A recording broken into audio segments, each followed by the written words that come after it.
매주 금요기도의 시간 계속되어지고 있는 사무엘하 16번째 설교입니다. 성경에 가장 많이 기록되어 있고 불리우는 이름이 있다면 예수님입니다. 마땅한 거겠죠? 예수님 다음으로 다윗의 이름이 많이 기록되어 있고요, 불리워지는데 900번 이상이나 언급되어 있습니다. 그만큼 다윗을 통해 주시는 메시지가 크고, 다윗의 삶을 통해 오늘을 살아가는 우리에게 주시고 싶은 말씀이 많은 경우라 할 수 있습니다. 이스라엘 사람들이 성경에 나오는 인물들 가운데 가장 존경하는 사람이 누구냐 하면 다윗을 이야기합니다. 아마도 저들은 다윗이 이루었던 업적을 생각하면서 또 한 번 이스라엘의 거대한 부흥이 오기를 기대하는 마음으로 그러할 것입니다. 성경에 있는 이야기들을 자세히 읽다 보면 보이는 것이 있습니다.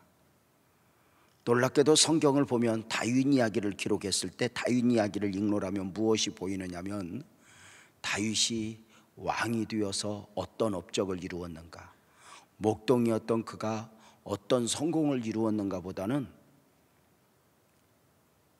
그것은 한 삶의 마디마디마다 있어지는 것이고, 오히려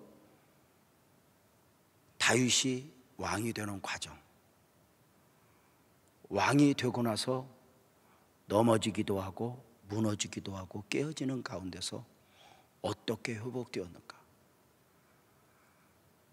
성공자로서 다윗보다는 한 사람의 인생, 한 사람의 신앙인으로서 때로는 왕으로, 때로는 목동으로, 때로는 어떤 면에서 사람들에게 외면받는 사람으로서, 때로는 배반당할 때 신앙인으로서 그가 어떤 반응을 보였는가입니다. 우리가 계속해서 성경을 살펴보고 있지만 성경에 나오는 위대한 인물들은 완벽한 인물들이 아닙니다. 아브라함도 넘어졌고, 다윗도 넘어졌고, 엘리야도 지쳤고, 사무엘 또한 그러하고 완벽하지 않습니다. 그럼에도 불구하고 다윗이 다윗 될 수 있었던 이유는 무엇이냐? 물론 먼저는 하나님의 은혜예요. 그럼에도 불구하고 다윗이 다윗 될 수 있었던 이유는 늘상 넘어졌던 자리에서 어느 순간 깨닫게 되면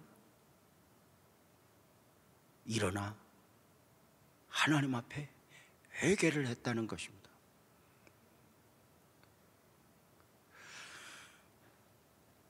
다윗의 회개는 참으로 아름다운 회개였어요. 넘어졌다가 또 일어나고 또 일어나고. 쉽지 않죠. 하나님의 시각 앞에서 신앙인으로서 가장 아름다운 것이 있다면 무엇일까? 이런 말씀 종종 설교 가운데 들었죠. doing보다 being, 하다보다 되다. 얼마나 많은 일을 했느냐보다 어떤 사람이 되었느냐. 그런데 그 어떤 사람이 되었느냐가 쉽지 않은 거예요. 차라리 얼마나 무슨 일을 많이 했느냐 그러면 그 업적은 눈에 보여요. 근데 어떤 사람이 되었느냐, 이건 자기 만족이 있을 수가 없어요. 왜? 그 정점이 아브라함도 아니고 다윗도 아니에요. 우리의 모델은 오직 예수 그리스도밖에 없죠. 그래서 에베소서 4장 15절에서는 그렇게 말하죠. 오직 사랑 안에서 참된 것을 하여 범사에 그에게까지 자랄지라. 자, 문제는 그에게까지 자라는 과정이 쉽지 않은 거예요. 넘어지고 또 넘어지고. 그런데 넘어질 줄 알았다는 것이죠. 그렇게 넘어질 때마다 자기 부족을 알고 자기 연약함을 알고 하나님을 찾아 구하는 것이죠. 다윗이 깊이 회개하죠. 마치 회개의 조상이라 불리울 만큼 회개에 있어서 다윗은 철저하게 모범을 보였죠. 우리가 신앙생활하면서 성경을 읽으면서 우리에게 귀하게 간직되는 것이 바로 무엇이냐면 얼마나 아름답게 살아내느냐도 중요하지만 신앙인으로서 늘 일어서는 데 있어서 절대 요소가 회개의 중요성이다, 이렇게 말씀을 드릴 수 있죠. 회개하라 천국이 가까웠느니라 공생애를 시작하신 예수님의 선포였고 세례 요한의 선포였습니다. 복음이 복음되고 구원이 구원되는 데 있어서 절대 요소가 회개입니다. 회개의 시작은 자기 자신이 죄인임을 인식하는 데서 시작이 됩니다.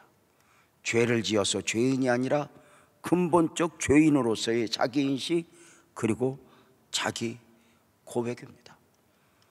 신앙생활 하시는 가운데, 신앙인으로서 삶을 사시는 가운데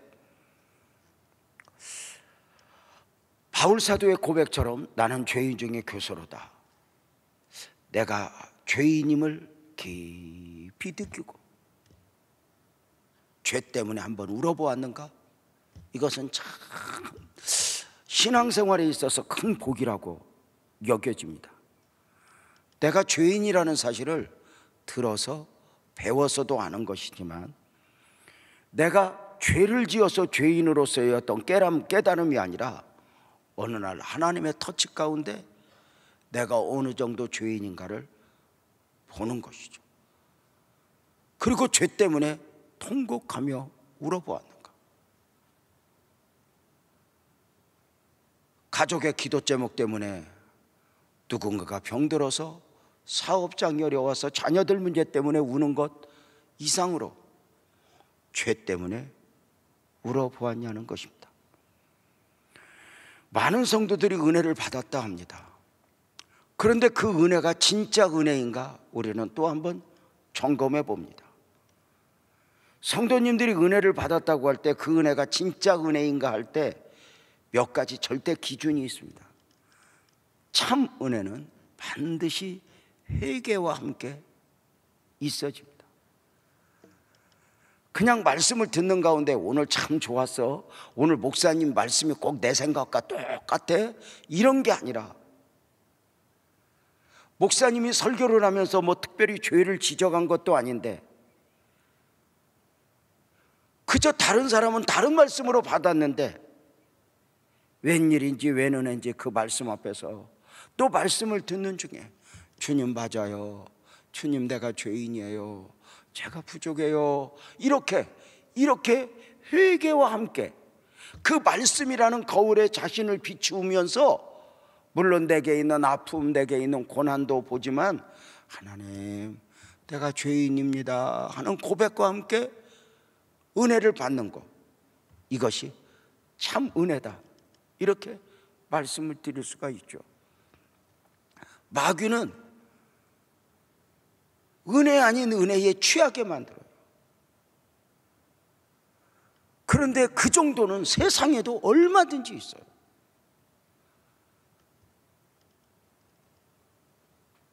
두 번째, 그 은혜가 진짜 은혜인가 할 때 참 은혜는 기도하고자 하는 마음이 일어난다는 거예요. 말씀을 듣고 기도도 있지만 말씀을 듣는 가운데 주님 맞아요, 주님 은혜 베풀어 주셔야 돼요, 주님 저 말씀대로 우리 가정에 은혜가 있어야 돼요, 주님, 이런 회개와 더불어 기도하는 영성, 기도하는 마음이 함께 있어진다는 거예요. 그래서 말씀을 들을 때 충분히 기도하면서 말씀을 들으면 이 말씀이 내 몸에, 내 삶에 배이게 된다는 거예요. 그래서 우리가 과거에 정말 은혜 받았을 때를 되새겨 보면은 말씀을 듣는 가운데 이렇게 기도하고자 하는 마음이 얼마나 밀려왔었는지 몰라요. 그래서 기도원에서 집회를 해보면은 거의 예배가 마쳐질 무렵이 되면은 성도들이 엉덩이를 한 반절씩 들고 있어요. 왜냐하면 빨리 기도굴로 가려고.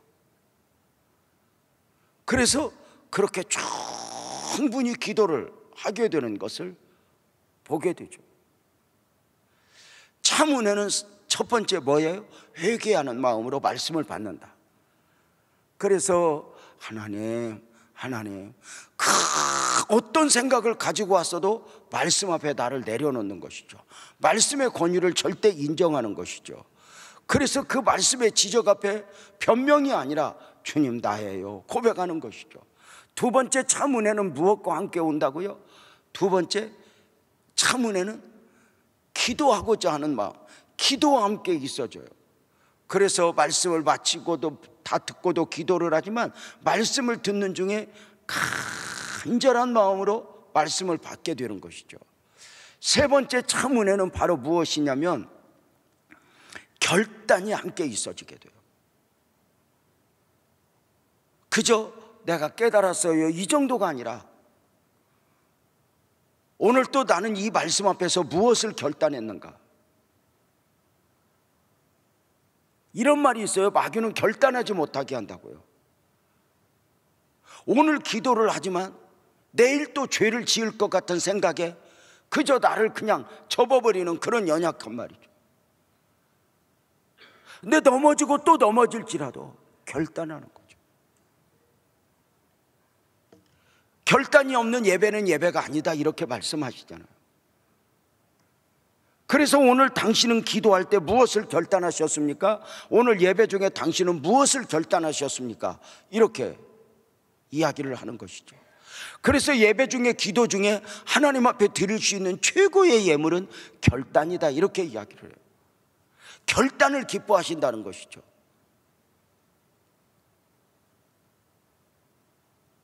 회개의 중요성을 강조하고 있습니다. 복음 앞에서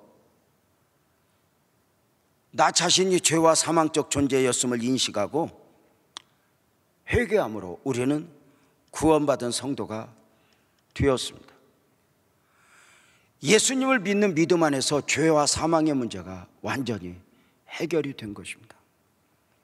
그렇다면 죄와 사망의 문제를 해결받았으니 회개하지 않아도 되는 것인가? 이것이 구원파의 주장입니다. 이미 구원을 받았고 죄 문제를 해결받았는데 무슨 회개가 따로 필요하냐고 말입니다. 그러나 죄와 사망에서 자유하여 구원의 은혜를 입은 사람일지라도 날마다의 회개는 절대 필요입니다. 이렇게 정리할 수 있습니다. 그리스도인의 회개는 용서받기 위한 회개가 아니라 용서받은 자로서의 회개다 이렇게 말합니다. 그러므로 회개는 특권이에요. 회개는 특권이라 회개함으로 누리는 은혜, 회개함으로 주님 앞에 한 걸음 한 걸음 가까이 가는 것이죠. 다시 말씀을 드릴게요. 그리스도인의 회개는 용서받기 위한 것이 아니에요. 이미 용서받은 자로서 회개를 통해 그 은혜를 확인하게 되는 것이죠. 용서받음에 확신이 없는 사람은 회개가 회개일 수 없는 것이죠. 날마다의 회개가 얼마나 중요한지 주님과 제자들과 있어지는 세족식에서 우리는 그 예를 볼 수가 있죠. 마지막 십자가 얘기를 앞두신 예수님은 사랑하는 제자들의 발을 한 제자 한 제자 씻어주셔서 분명한 의도 가운데 행해지는 세족의 식이었죠. 그렇게 한 제자 발을 씻어주는 중에 베드로의 순서가 되었는데, 베드로는 예수님의 씻어주심을 거부하며, 예수님, 어떻게 제가 예수님 앞에 발을 내어밀 수 있겠습니까? 거절합니다. 그 과정이 요한복음 13장에 나오는데 3절부터 6절까지 한번 읽어볼까요? 3절부터 6절까지 시작.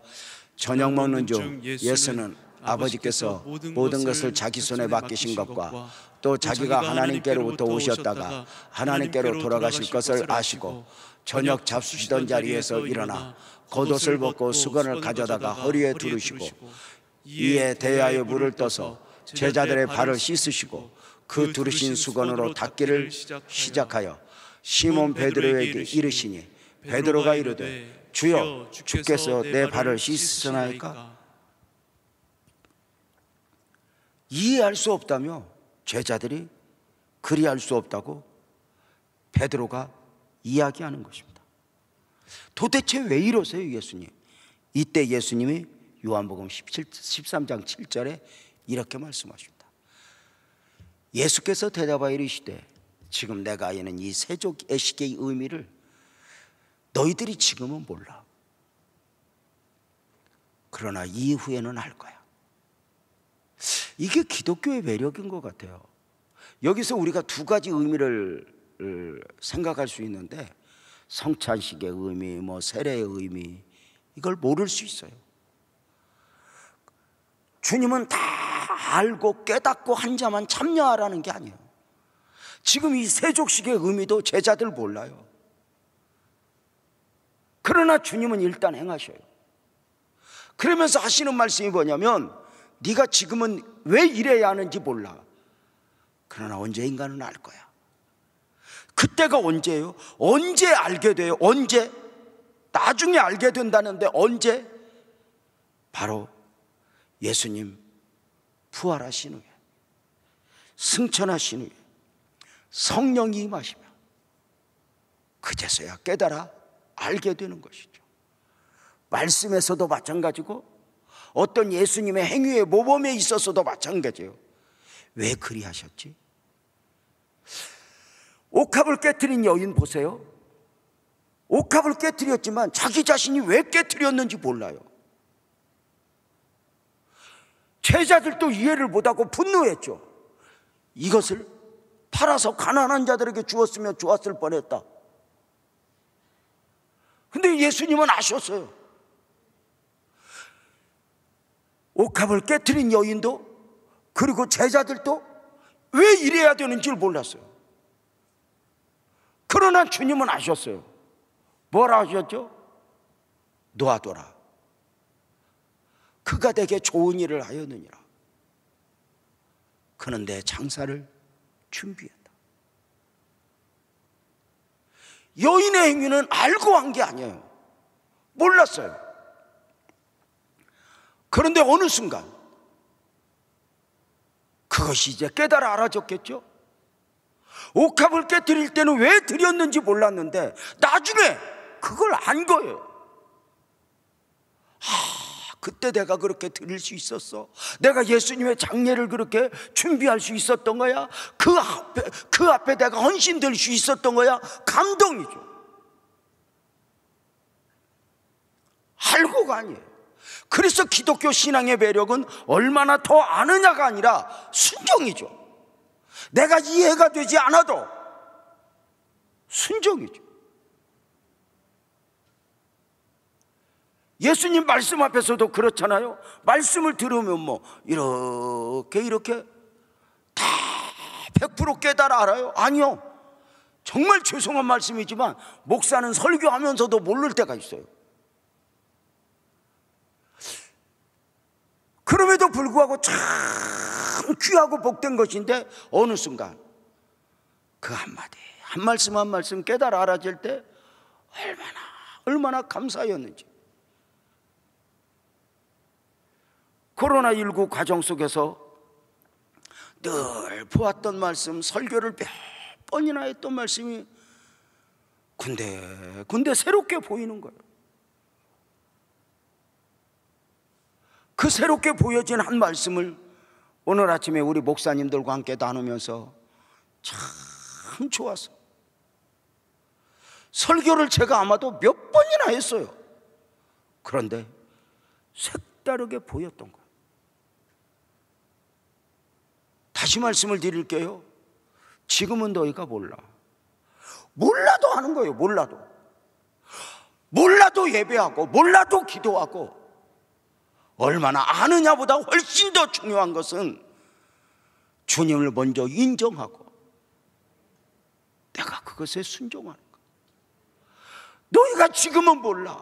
말씀 앞에서도 마찬가지고, 옥합을 깨트리는 거 또는 중풍병자를 들고 가는 거 몰라요. 알고가 아니에요. 주님의 감동을 주셨고 순종했고, 왜 해야 하는지 모르지만 어느 순간에 깊이 깨달아 알게 되는 거죠. 그래서 주님이 내게 그때 감동을 주셨구나, 주님이 그때 내게 그리하셨구나. 성경에서 이런 부분만 아니에요. 오늘날의 우리의 삶도 똑같잖아요. 지금은 코로나19 앞에서 우리가 왜요 하고 싶어요?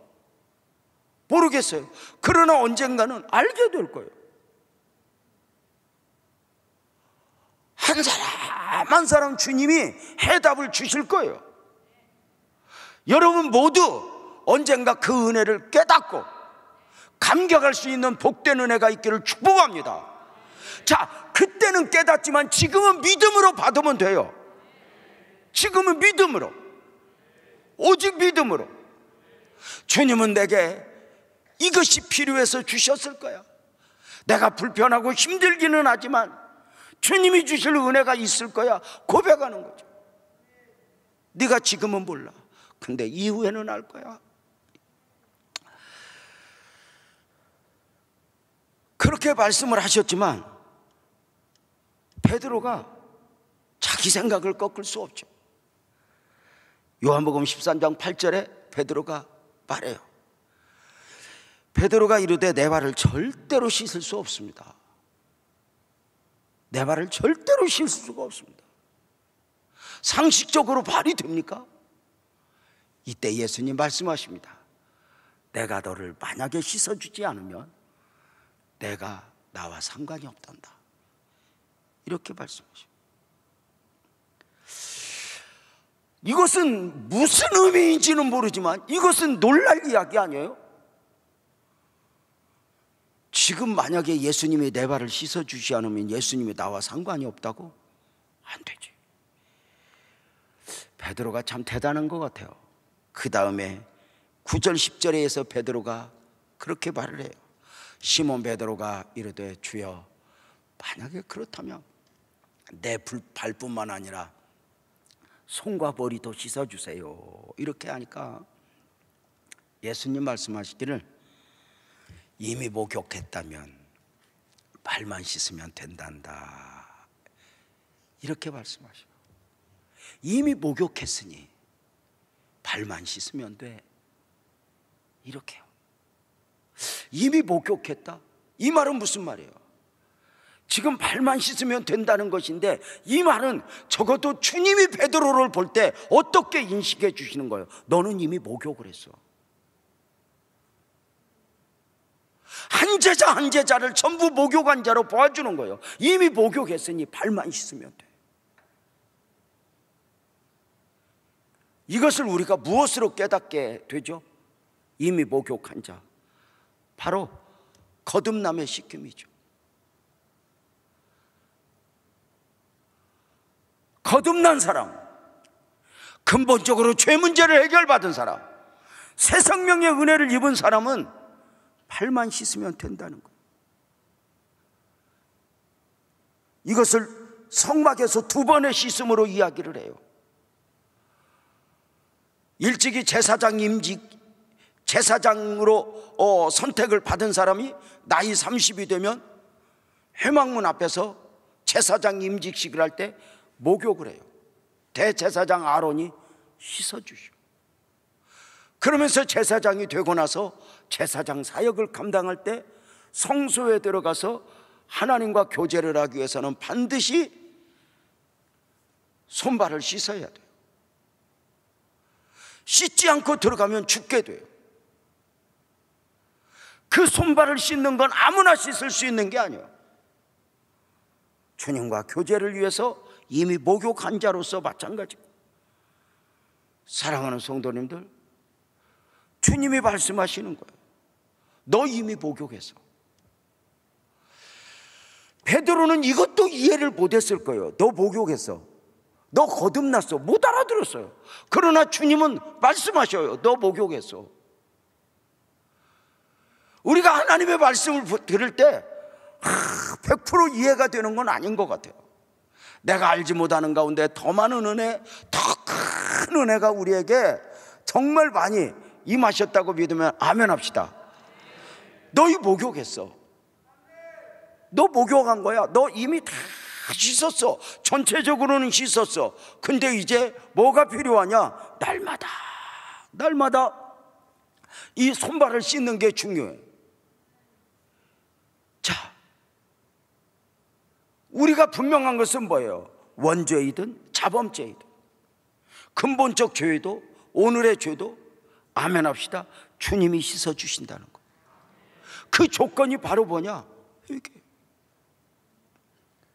몸을 씻듯 옷을 빨듯 우리의 영혼이 거듭난 영혼으로서 주님 앞에 서기 위하여 들상 다 자신을 영적으로 씻는 거예요.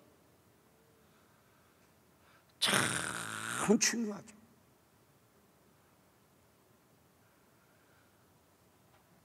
이 회개가 얼마나 중요해요.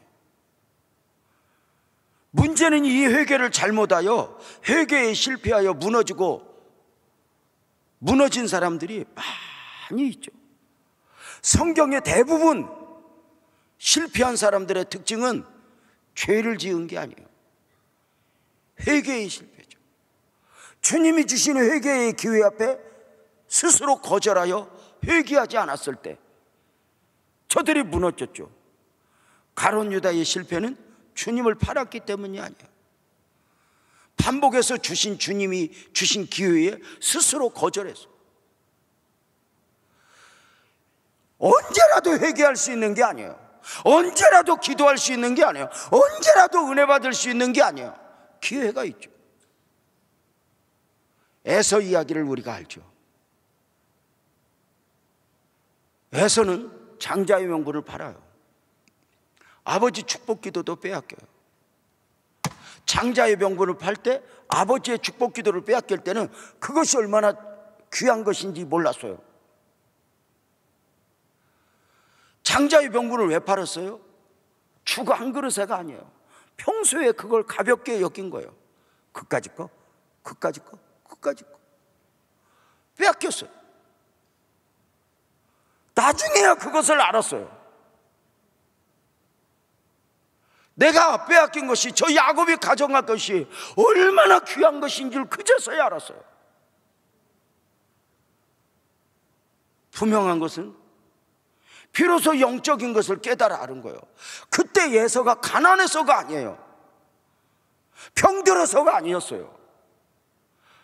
비로소 빼앗긴 영적인 것이 얼마나 소중한 것인가를 알고 그제서야 눈물을 흘리며 구하되 받을 수가 없었어요.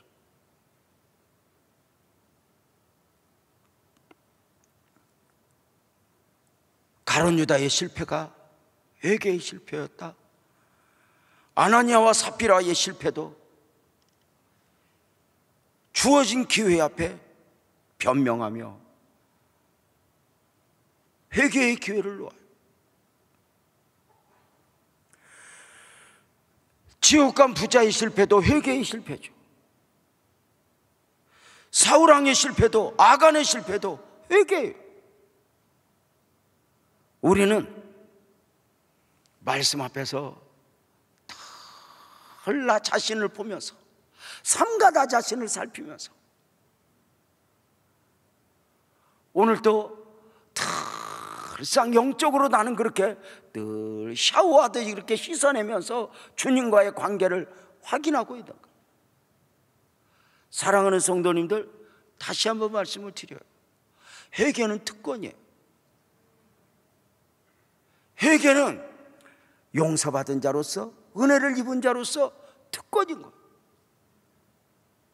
그저 잘못을 깨달았다 해서 회개가 아니에요. 그래서 이 회개 가운데서 우리가 주님과의 관계를 확인하고 그 은혜를 입는 게 얼마나 귀한지요. 그래서 날마다 회개를 미루면 안 돼요. 하루해를 마무리할 무렵이면, 한나절을 마무리하려면 순간순간도 회개하지만, 하나님 아버지, 오늘 하루 삶을 살았는데 제게 어떤 부족함이 있었는지요, 나를 씻어주세요. 그렇게 구하는 것 정말 중요할진데, 어느 순간 그렇게 기도하다가 더 깊은 은혜의 바다에서 헤엄치는 여러분을 이렇게 여러분 스스로 볼 수 있기를 주님의 이름으로 축복합니다. 얼마나 귀한지 몰라요. 주님은 알아요. 내가 거듭났지만, 은혜를 알았지만 또 넘어지고 또 넘어진다는 걸 알아요.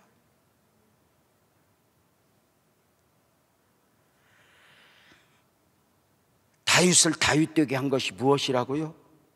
회개.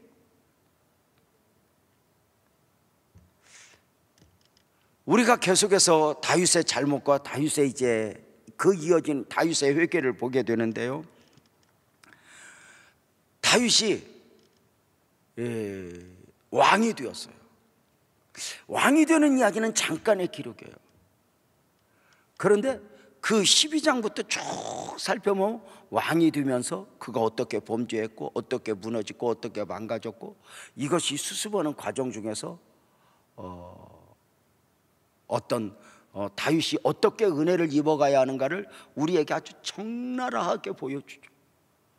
성경은 다윗이 대단하지만 다윗을 영웅 만들지 않아요.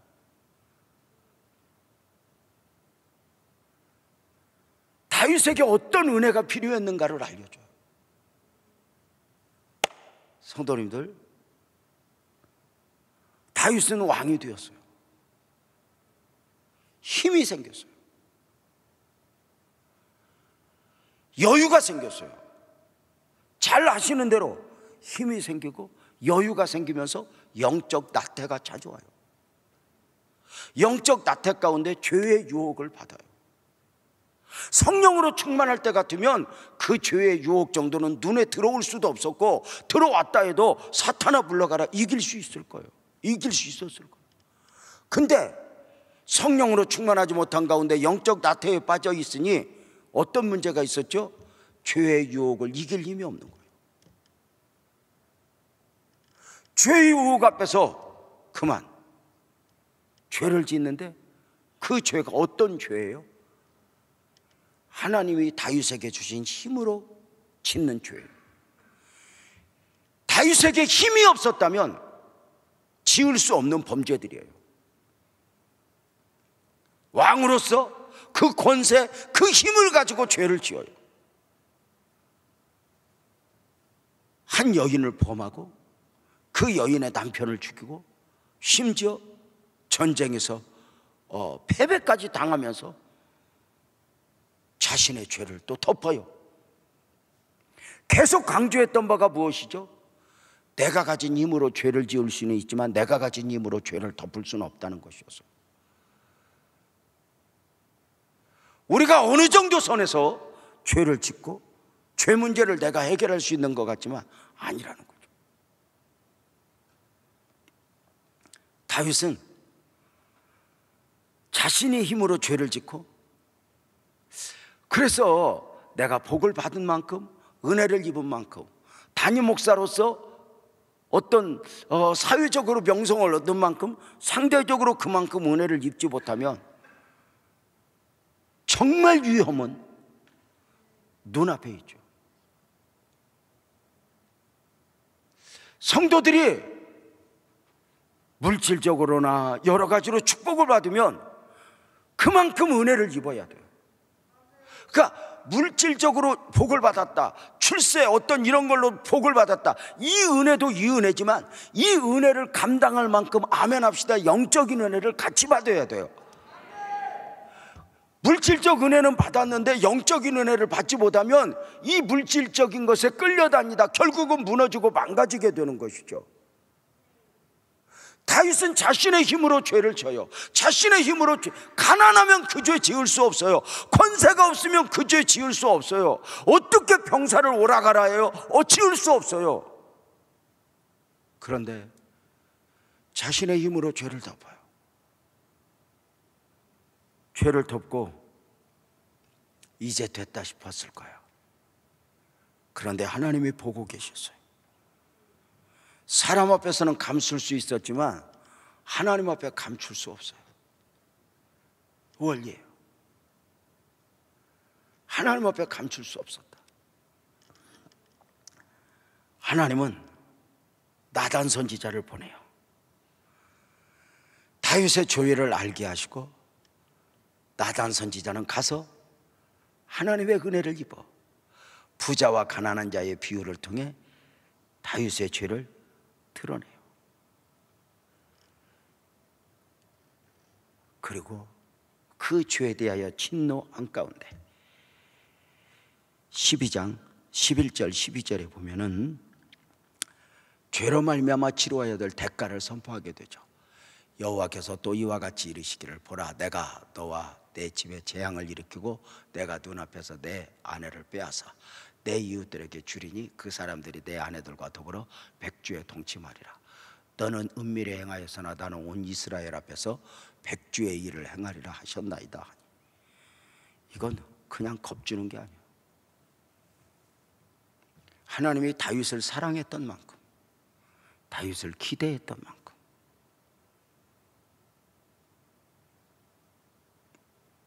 선포하신 말씀이 말씀되게 하고 그 말씀이 실제화 되어가는 것을 우리가 이제 계속해서 13장부터 보게 될 거예요. 그가 어느 정도 시련의 골짜기를 걷게 되는가를 보게 될 거예요.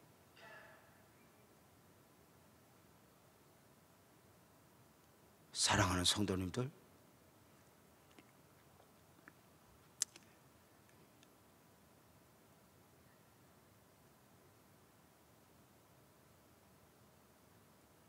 우리 모두가 삶과 우리의 자신을 살펴 은혜를 입었던 만큼이나 더 큰 은혜를 구할 수 있는, 그래서 늘상 정리를 해야 돼요. 아멘 합시다. 나는 대강 살아서는 안 돼. 더 크게 아멘 합시다. 나는 대강 예외해서 안 돼. 나는 대강 자성해서 안 돼. 아멘 크게 합시다. 나는 더 큰 은혜를 입어야 할 사람이야. 이렇게 자기 자신을 정리해야 돼요. 더 예배해야 되고 더 기도해야 되고 자기 자신을 스스로 이렇게 정리를 하고 살아야 돼요. 그래서 누구보다 주님의 은혜를 사모하고 주님의 은혜가 아니면 단 하루도 살 수 없는,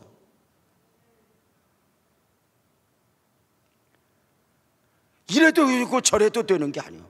누구를 위해서가 아닌 거예요.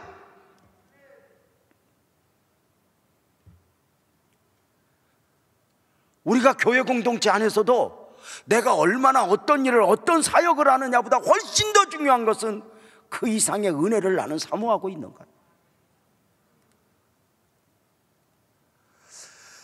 가끔 이제 염려가 될 때가 바로 무엇이냐면 일은 잘하는데 은혜를 사모하지 않는 모습들이에요. 얼마나 인격적이고 다 인정해요. 그러나 은혜를 사모하지 않으면 결국은 어느 정도까지는 일이 되어지지만 어느 정도부터는 문제가 될 수가 있는 것이죠. 자, 성도님들, 마스크를 쓰고 있지만 아멘 한번 다시 크게 합시다. 여러분 스스로를 좀 정리하십시오. 아멘 크게 하십시오. 나는 더 큰 은혜를 사모해야 돼. 나는 더 큰 은혜를 입어야 할 사람이야. 나는 은혜 아니면 단 하루도 살 수 없어. 더 큰 은혜를 사모하고 더 큰 은혜를 갈망할 수 있는 이 코로나19 시대에, 이 코로나19가 어렵기도 하지만 엘리사가 엘리야에게 갑절의 은혜를, 갑절의 영감을 구했던 것은 자기가 대단하고 싶어서가 아니었어요. 시대가 더 악해진 만큼 내게 더 큰 은혜가 필요합니다. 목사님들을 만나요. 코로나19 때문에 염려하고 걱정하고 다 해요.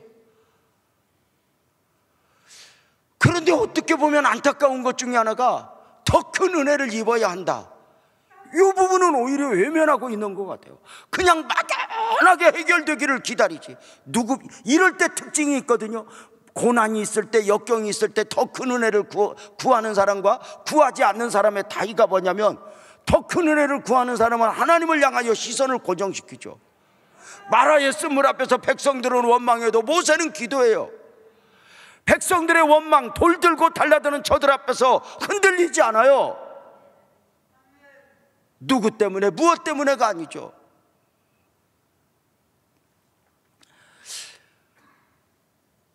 다윗은 나단을 통한 지적 앞에 사무엘하 12장 13절에 보면 고백을 해요.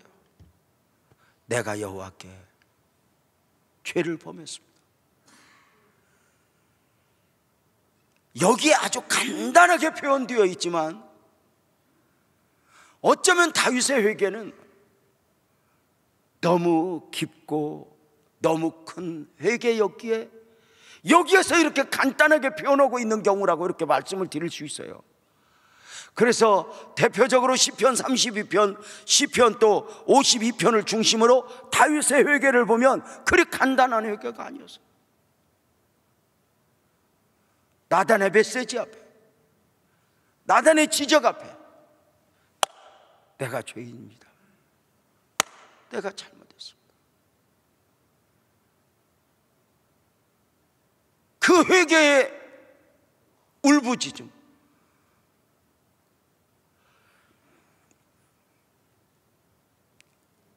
지금 우리가 조금 전에 읽었지만 너 이렇게 죄를 졌으니 내가 백주에 내가 너 행할 거야, 내가 네 아내를 빼앗기고 이렇게 막 말씀을 주실 때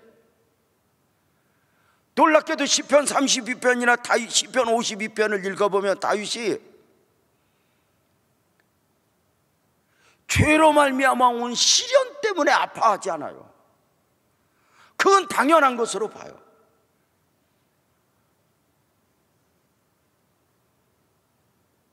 죄 때문에 울어요. 허물 때문에 통곡을 해요.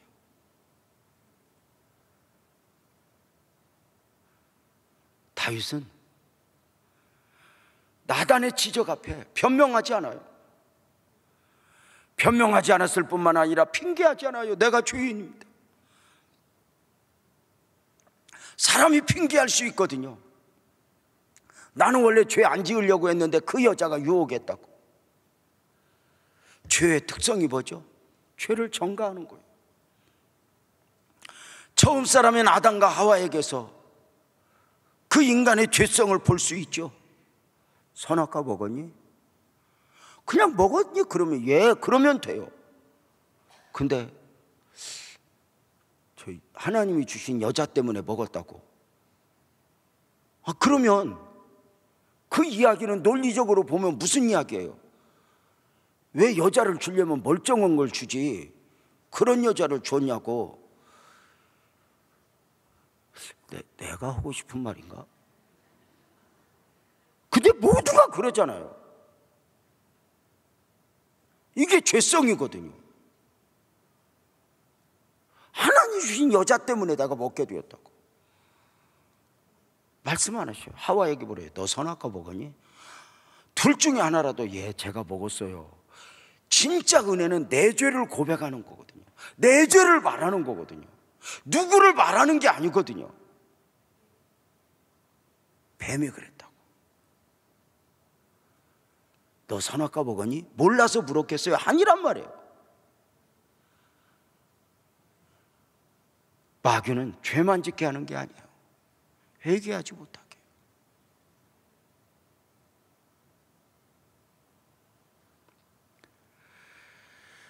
사랑하는 성도님들, 어쩌면 다윗은 나단을 통해서 메시지를 들었을 때 그런 생각을 해봐요. 공개적이었을까? 아니면 다윗 앞에서만 이 죄를 지적했을까? 모르겠어요. 분명한 것은 다윗은 더 이상 체면이 중요하지 않았어요. 왕의 자리도 중요하지 않았고 그 무엇도 중요하지 않았어요. 단 한 가지예요. 하나님 앞에서 내가 버려지면 안 돼. 이것이 절대 우선이었어요. 내게 어느 정도 시련이 오는가, 이 시련을 감소시키기 위한 기도도 아니었고요. 사람들이 나를 멸시하면 어떡하지? 아무 상관없어요. 왕으로가 아니라 이제는 하나님 앞에 한 마리의 양으로 하나님을 구하는 거예요.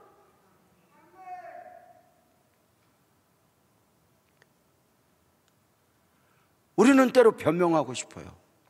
나는 아니라고 말하고 싶어요. 여러분도 변명하고 싶을 때 없었어요?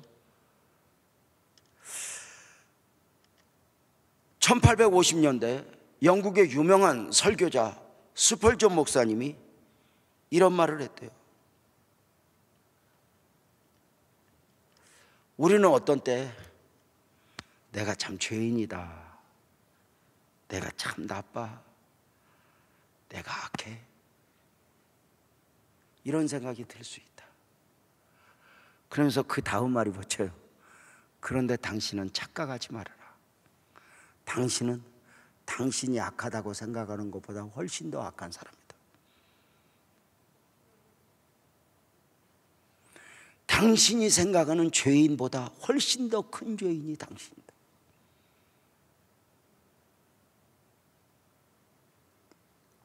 어쩌면 우리는 장식용으로 내가 죄인이에요, 이게 아니라는 거야.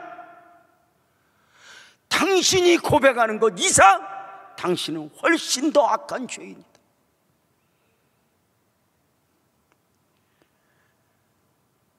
사랑하는 성도님들, 스펄전 목사님이 그러하셨다는 거. 설교하다가 누군가가 죄 때문에 울면 저 사람이 무슨 죄 지었지, 그게 아니라 주님, 나는 저 여인보다 훨씬 더 악한 죄인. 누군가가 회개를 하면 주님, 나는 회개할 것이 더 많은 사람입니다. 그래서 설교를 하고 설교자로 그렇게 살아가면서도 누구보다 더 큰 은혜를 그렇게 구했다는 거예요. 얼마나 변명하고 싶어요?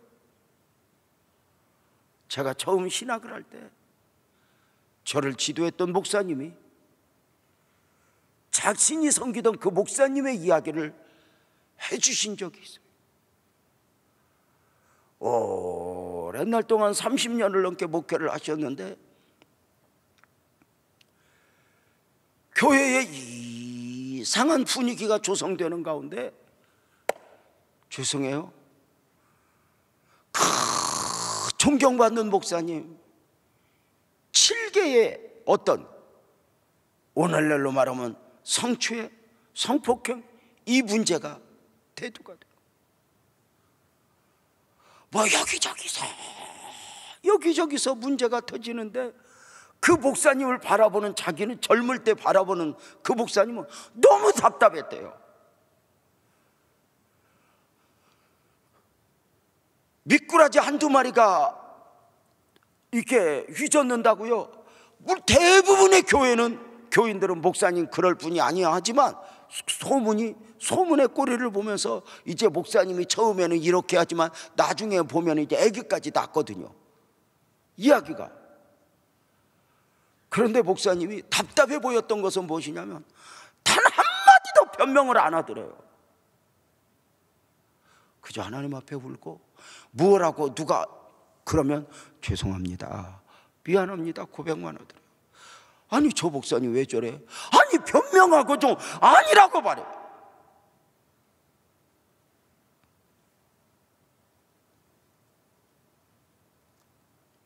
급기야 그것이 1년 이렇게 과정이 가는 중에 아무 증거도 없어. 일단 소문만 났어. 그러니까 나중에는 이제 목사님 변명하지 않는 것 보니까 목사님은 간음을 한 거다, 이렇게 된 거야. 그리고는 목사님을 보내자, 보낼 수 없다 하는 가운데 신임 투표를 하기로 했어요. 그래서 목사님이 신임을 받으면 목사님이 계시고, 신임을 못 받으면 목사님 가게 되는 걸로. 그 신임 투표하는 날 목사님에게 마지막으로 변명의 기회를 주겠다고 한 말씀 하시라니까 그 목사님이 나오셔서 그러더래요. 울면서 성도님들 투표하지 마세요.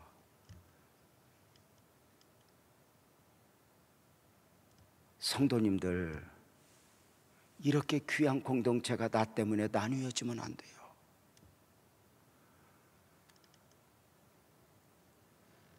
그러면서 이렇게 말씀하셨대요. 여러분들이 저를 하여금 7계를 범했다 이야기해서요, 저도 변명하고 싶은 생각이 여기까지 올라왔는데, 변명하려고 하면 할수록 내게 깨달음은 여러분이 알고 있는 죄 이상의 죄가 내게 있다는 거예요.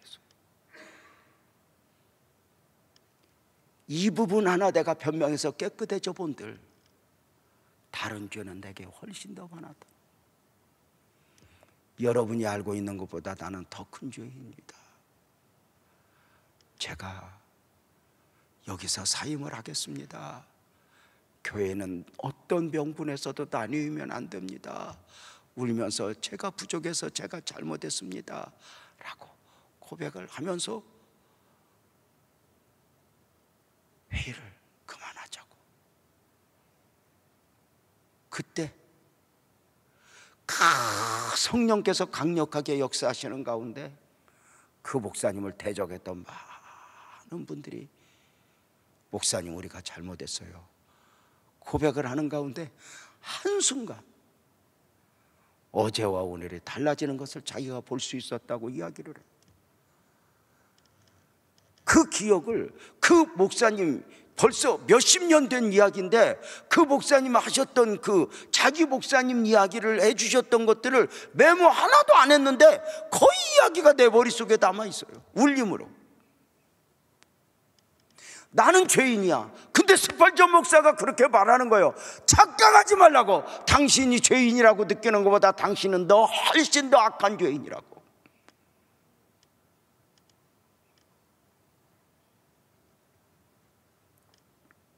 나중에 목사님에게 왜 변명하지 않았어요 목사님 하니까 이제 같은 목사가 된 입장에서 왜 변명하지 않았어요? 그러니까 이렇게 말씀하셨어요. 그 목사님 이야기를 하면서 김 목사, 지도자는 그들이 그렇게 보면 그런 거야. 내가 아니어도.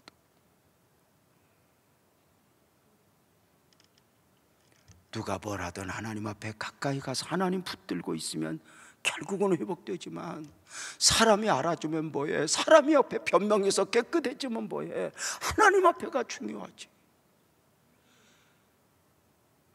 내가 생각하는 내가 악한 것보다 나는 훨씬 더 악한 존재라는 걸 인정하는가?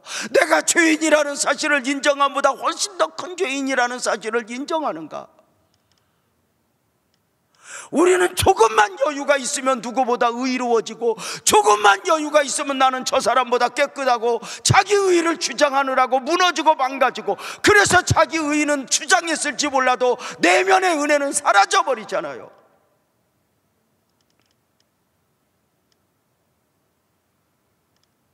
하나님의 은혜는 죄의 깨달음과 함께 오잖아요.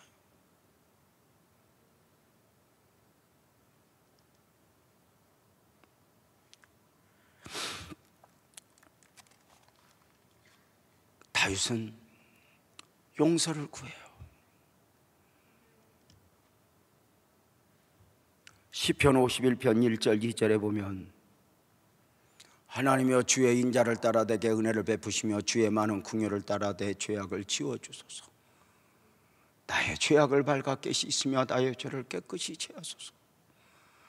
놀랍게도 다윗은 하나님 왕의 자리를 보존해 주세요, 하나님, 이런 거 갖고 기도하지 않아요.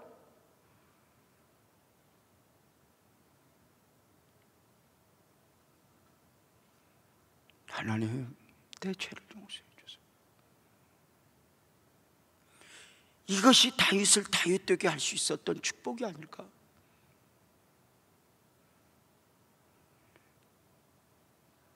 무엇보다도 다윗은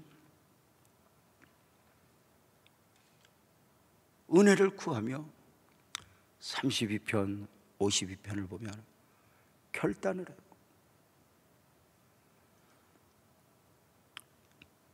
간호마다 현장에서 잡힌 여인의 이야기를 아실 줄 압니다. 그 결론은 주님은 말씀하시오, 다시는 죄를 범하지 말거라. 참 회개와 거짓 회개의 차이점이 어디 있다고 그랬어요? 결단이에요.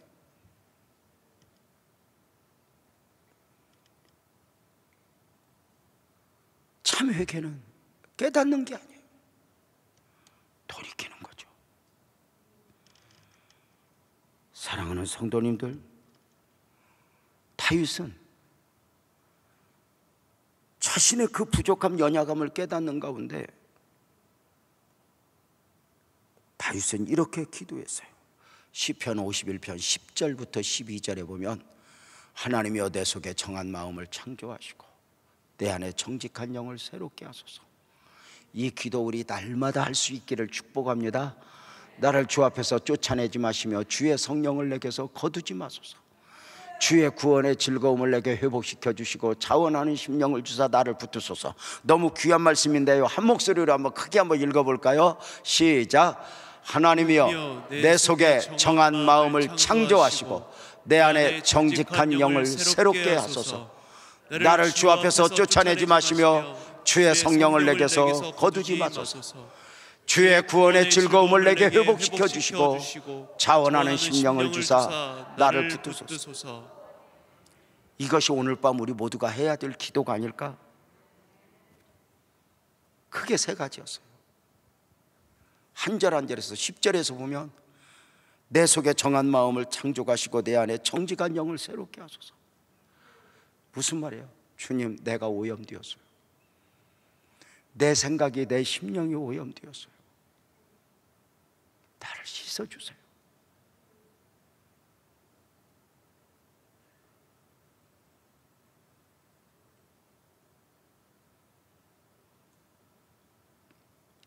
고백하는 거예요.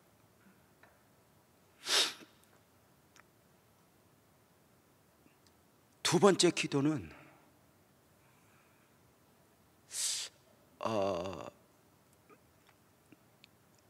이거였어요. 하나님, 왕위는 지켜주세요. 이게 아니었어. 다른 거 다 기도했어요. 딱 하나. 크게 아멘합시다. 주의 성령을 내게서 거두지 말아주세요. 이렇게 기도해요. 이게 은혜인 것 같아요. 세 번째, 우리 방송실 다시 한번 띄워줘 볼래요? 10절부터 12절까지 한 번 더 띄워줘 보세요. 1절에 정직한 영을 창조하시고 내 안에 정직한 영을 새롭게 하소서. 이 기도가 어떤 기도였다고요? 주님, 내가 오염되었어요. 내 생각이, 내 심령이, 내 시각이 오염되었어요. 내 손끝이 오염되었어요. 나를 씻어주세요.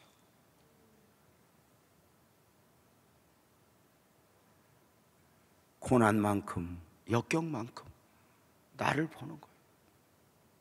내가 오염되었어요. 두 번째가 주의 성령을 내게서 거두지 마소서. 이건 우리가 설교를 많이 들었던 내용이에요. 성령을 내게서 거두지 마소서. 이 이야기하면서 언젠가 바울사도 이야기를 좀 했던 적이 있어요. 고린도서의 바울사도가 뭐라고 고백하죠? 어느 날 성령의 느낌이 자기 안에 없는 거예요. 병자는 고쳐지고 전도의 역사는 일어나는데 이 안에 영적인 느낌이 없어지는 거예요. 이때 바울이 바르르 떨어요. 여전히 역사는 나타나고 여전히 설교하면 기적이 나타나고 병자는 치료되는데 이 안에 성령이 느낌이 없는 거예요. 그때 바울 사도가 바르르 떨면서 주님, 주의 영을 내게 회복시켜 주시옵소서 구했던 거예요. 목사가 품어야 될 메시지죠. 세 번째 보세요. 12절. 주의 주 구원의 즐거움을 내게 회복시켜 주시고 자원하는 심령을 주사 나를 주의 구원의 즐거움을 내게 회복시켜 주시고, 이 말 속에서 무엇을 보았냐면요, 여러분 다윗이 죄를 덮고 시간이 가면서 다윗이 얼마나 괴로웠겠어요.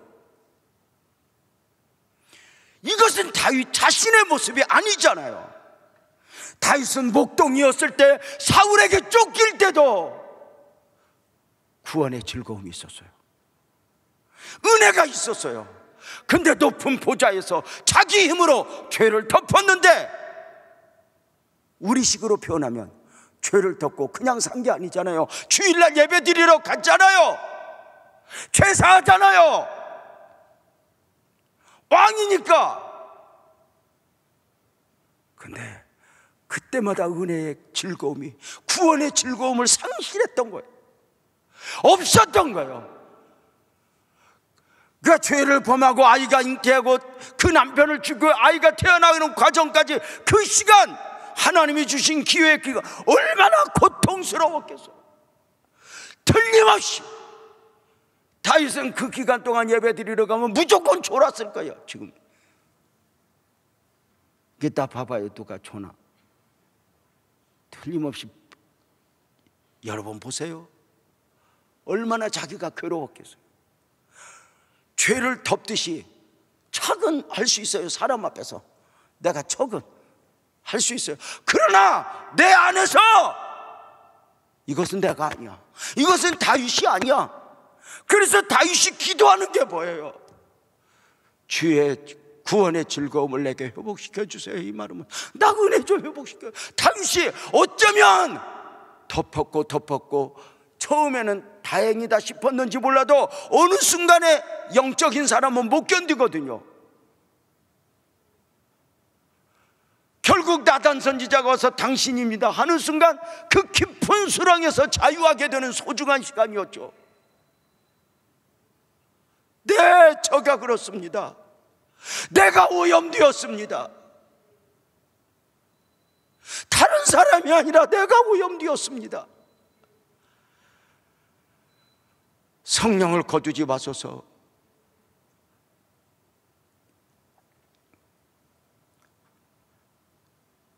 그동안 다윗이 얼마나 뚫렸겠어요. 여러분은 그런 경험 없었어요?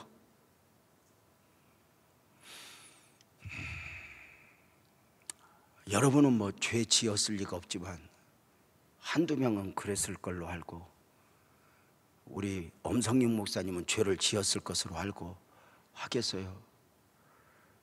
죄를 짓고 나면 내가 아니잖아요. 어둡잖아요.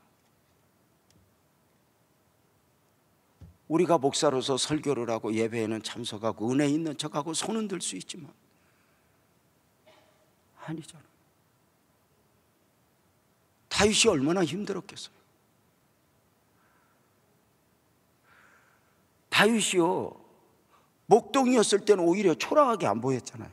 사울에게 쫓겨다니면서도 초라하게 안 보였잖아요. 근데 높은 자리에 있는데 초라해 보여요.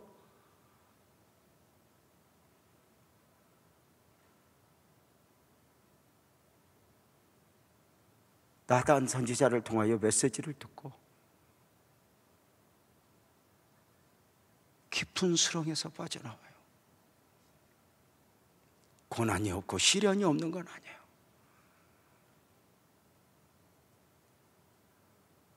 그렇게 죄를 덮었으니 기도가 되었겠어요? 예배가 제대로 드려졌겠어요?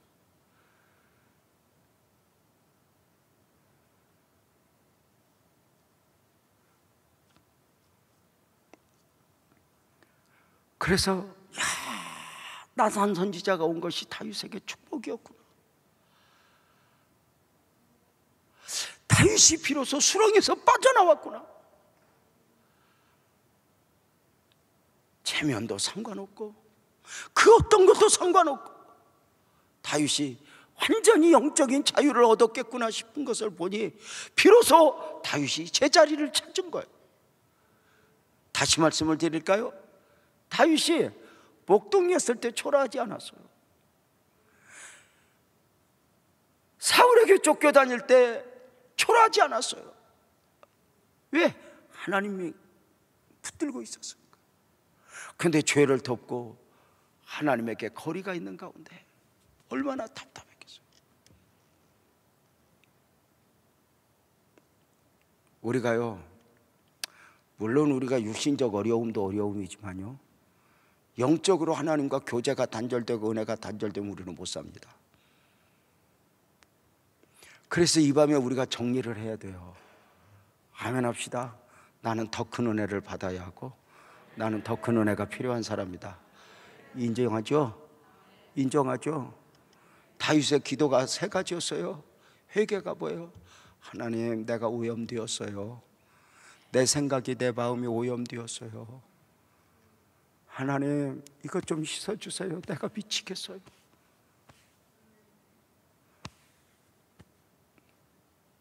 두 번째는 뭐였어요? 하나님, 다른 거 다 거두어가도 좋아요.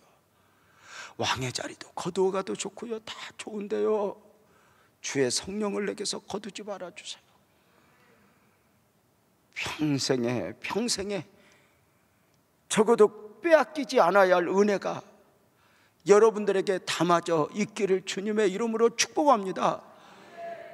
세 번째가 바로 구원의 즐거움을 회복시켜 주세요. 하나님의 사람으로서의 나를 회복시켜 주세요. 예배하는 즐거움을 회복시켜 주세요. 기도하는 즐거움을 회복시켜 주세요. 오늘도 이 밤에 그런 기대가 저와 여러분들에게 품어지기를 주님의 이름으로 축복합니다. 그 은혜가 어디에서 시작이 되냐? 주의 보혈로서 시작이 되는 것 아닐까? 주님, 내가 더 큰 은혜를 사모합니다. 우리 모두 자리에서 일어나서 찬송합니다. 6월절 어린 양의 피로 크게 찬양합시다.